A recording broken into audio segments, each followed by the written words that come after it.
उनके फ्रेंड लोग के लिए मेरे फ्रेंड मतलब हस्बैंड घूमने गए थे तो मैंने उनको बना के दिया केक, वो लेके गए, वो खुद भी खाए, अपने फैमिली लोग को भी खिलाए। कल रात को वो कॉल करके बोले बहुत अच्छा केक बना था, ना सुन के खुश हो गई। सच्ची मैम बहुत अच्छा लगा सुन के कि मेरा सीखना मतलब वो यूजलेस नहीं हो रहा।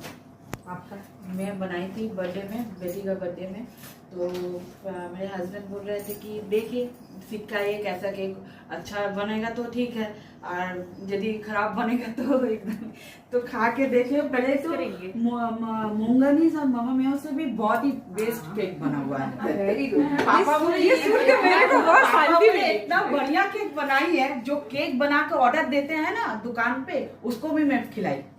वो खा के बोले मैं भैया आप खा के देखो कैसा बना है। बात करते जाते आते हैं, बोले कैसे हो, हम भी बोलते हैं अच्छे हैं, उसको भी बोलते हैं हालचाल, तो उसको बुला के बोले खा के देखो कैसा हुआ है, तो बोले बहुत बढ़िया हुआ है, किससे बनाई है, हम बोले प्रीमियम क्वालिटी।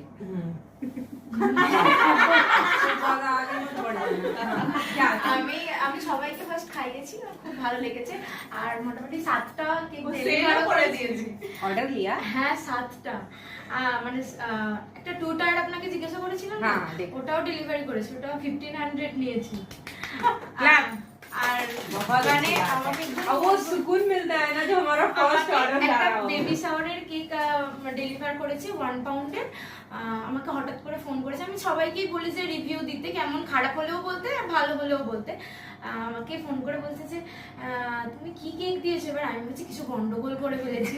হ্যাঁ বলছে যে আমি তো একাই হাফটা খেয়ে নিয়েছি, আর একটু বেশি করে অর্ডার দিলে ভালো হতো, নেক্সট টাইম আমার ভ্যানিলা ফ্লেভার ছিল, বলছে next time chocolate cake order দেবো আবার।